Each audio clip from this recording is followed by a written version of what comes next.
Hi friends, तो हम लोग अब कुछ नए वोकैबुलरी वर्ड सीखेंगे। फर्स्ट वर्ड इज़ डॉन्टलेस, जिसका मतलब होता है अगर कोई फियरलेस है, कोई बहुत ही ज़्यादा बहादुर से डर नहीं लगता है तो वो पर्सन डॉन्टलेस होगा। इसे मेमोराइज करेंगे डोंट मेस विद मी से, ठीक है।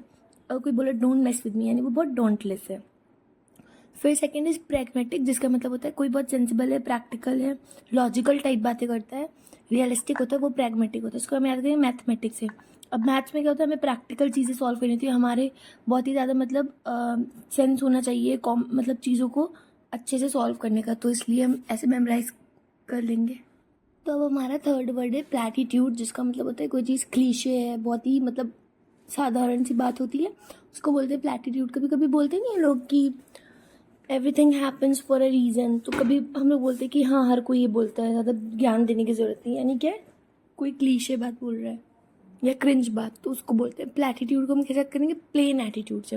उसका एटीट्यूड बहुत प्लेन है, वो सिंपल ही बातें बोलता है हमेशा, जो सबने सुनी होती हैं, एकदम एकदम आउटडेटेड बातें, तो वो क्या हो जाएगा, क्लीशे टाइप हो जाएगा। फिर फोर्थ इज विम्सिकल, जिसका मतलब होता है कोई बहुत ही सनकी है, उसको बहुत ज़्यादा मतलब एक्टिव है, एडीएचडी टाइप जैसे बच्चे होते हैं, बहुत प्लेफुल, फैंसीफुल, क्वर्की, बहुत स्ट्रेंज, तो वो था विम्सिकल। इसको मेमोराइज करेंगे रनिंग साइकिल इन सनशाइन, है ना, वो साइकिल चला रहे इवन धूप में भी, यानी कि वो बहुत ही ज़्यादा सनकी है, उसको बहुत ज़्यादा खेलना कूदना पसंद है, बहुत ही स्ट्रेंज वे में, तो आप ऐसे याद कर लेना। Now the fifth word is belligerent, जिसका मतलब होता है बहुत ही अग्रेसिव है पर्सन, बहुत ही ज़्यादा मतलब एकदम से छोटी छोटी बातें भड़क जाता है, ऐसा पर्सन बहुत बेलिजरेंट होता है। इसको हम याद करेंगे बलि चढ़ा दो तुरंत, ठीक है। मतलब वो इंसान इतना गुस्सा हो जाता है कि वो खुद को बोलता है कि लो मेरी बलि चढ़ा दो, मुझे मार दो तुम लोग फ़ौरन, तो बलि तुरंत, ठीक है। बेलिजरेंट को आप ऐसे याद करना। फिर सिक्स्थ इज क्या है, हेजमेनी। इसका मतलब होता है कि कोई बहुत ज़्यादा उसके अंदर लीडरशिप है, उसके अंदर डोमिनेंस है, रूल है, कंट्रोल है, तो उसके अंदर बहुत हेजमनी है, ठीक है, हेजमनी क्वालिटीज़ हैं। इसे मेमोराइज करेंगे हिटलर इन जर्मनी, ठीक है।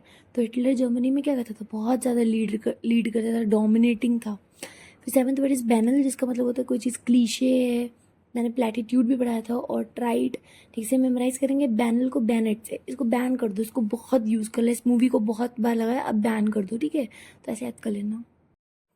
फिर एट्थ वर्ड इज वेक्स, जिसका मतलब होता है टू अनॉय और इरिटेट और बॉदर समवन, इसको मेमोराइज करेंगे विक्स से, ठीक है। जब कोई बहुत परेशान करता है तो क्या बोलते हैं, सर दर्द हो रहा है विक्स लगा दो। फिर नाइन्थ वर्ड इज रेस्प्लेंडेंट, जिसका मतलब होता है कोई बहुत अट्रैक्टिव है, कोई चीज़ बहुत चमकीली भड़कीली सी इंप्रेसिव सी है, तो उसको मेमोराइज करेंगे रेस्प्लेंडेंट को रोज प्लेन में बैठता है, मतलब वो बहुत ज़्यादा रॉयल है, बहुत अट्रैक्टिव पर्सनालिटी, रोज प्लेन में बैठता हुआ है, ठीक है, कोई बहुत बड़ी फैमिली से बिलोंग करता है। और दूसरा रेस्प्लेंडेंट में स्प्लेंडर भी आ रहा है, किसी के पास एकदम नई स्प्लेंडर है तो वो एकदम बहुत ही भड़कीली सी चमकती हुई है, तो रेस्प्लेंडेंट के दो मतलब मैंने बताया, एक तो बताया कि बहुत अमीरी शेख वाला है तो वो रोज प्लेन में बैठता है, और दूसरा चमकती हुई स्प्लेंडर, कुछ को रेडियंट है तो वो भी रेस्प्लेंडेंट है।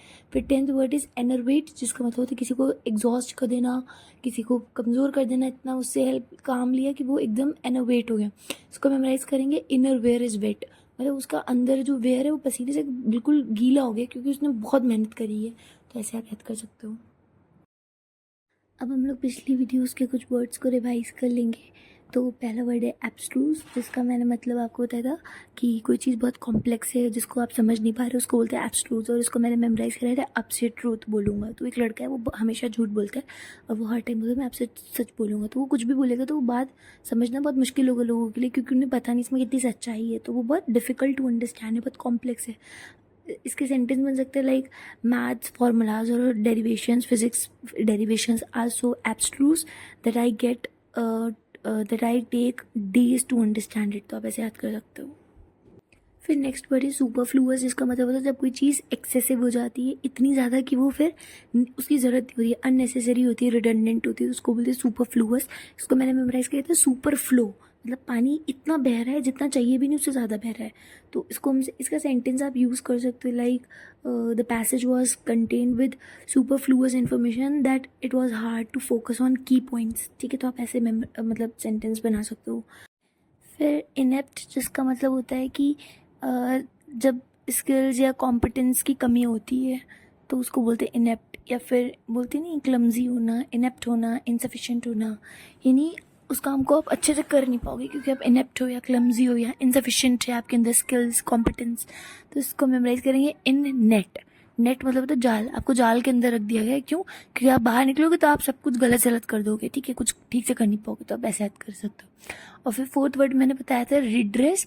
रिड्रेस मतलब क्या होता है? चीज़ों को रेक्टिफाई करना, अमेंड करना, करेक्ट करना, तो उसको बोलते हैं रिड्रेस। इसको याद करना, आपने जो पहले ड्रेस पहनी हुई थी उस पर कुछ गिर गया या वो फटी पुरानी, तो आप ना करेक्ट कर रहे हो अपने ड्रेसिंग सेंस को, तो आप ना रिड्रेस फिर से पहनोगे, तो आप ऐसे याद कर सकते थे। फिर हम लोग एक डेली यूज़ का सेंटेंस भी सीखेंगे। तो सेंटेंस है, मैं अपनी प्लेट में सब्ज़ी निकाल रही थी और गलती से मैंने टेबल पर गिरा दी। तो इसको हम लोग इंग्लिश में बोल सकते थे, I was serving vegetables on to my plate and by mistake I spilled on the table.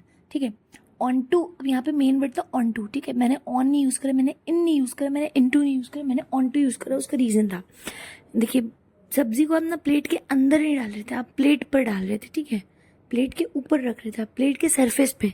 Plate कोई गहरी चीज़ नहीं है, तो जो इनटू होता है ना वो गहरी चीज़ों में लगता है, वो भी तब जब हम उस प्रोसेस में हो, और इन भी लगेगा गहरी चीज़ों में लेकिन जब वो ऑलरेडी वहाँ पे हो। सपोज एक पानी है, वो बोल के अंदर है, तो the water is in the बोल, लेकिन जब आप पानी को डाल रहे हो तो वो एक आप करंटली प्रोसेस कर रहे हो, तो आप बोलोगे I am serving, I am placing water in to the bowl, ठीक है, I am filling water in to the bowl, आप ऐसे बोलोगे। और जब आप ना सब्जी को प्लेट पे रख रहे हो तो प्लेट गहरी नहीं होती, प्लेट के सरफेस पे कोई चीज़ अगर आ रही है, किसी चीज़ के सरफेस पे कोई चीज़ आ रही है अगर, तो अगर वो प्रोसेस नहीं है तो ऑन टू लगता है। जैसे मैंने बोला ना, मैं अपनी प्लेट में सब्जी निकाल रही थी, यानी उस टाइम मैं कर रही थी काम, सब्जी ऑलरेडी थी नहीं पहले से, तो इसलिए आपको ऑन टू लगाना है। और अगर सब्जी पहले से थी तो आप बोलेंगे the vegetable is on the plate, but if you are placing it or if you are serving it, so you will use on to, ठीक है। और I am placing books onto the table, but the books are on the table. तो इस तरह से हम इसको सीख सकते हैं। सो फ्रेंड्स, ये थे हमारे आज के वोकैबुलरी वर्ड्स और revision words and sentence. So thank you so much for watching my video. Bye bye.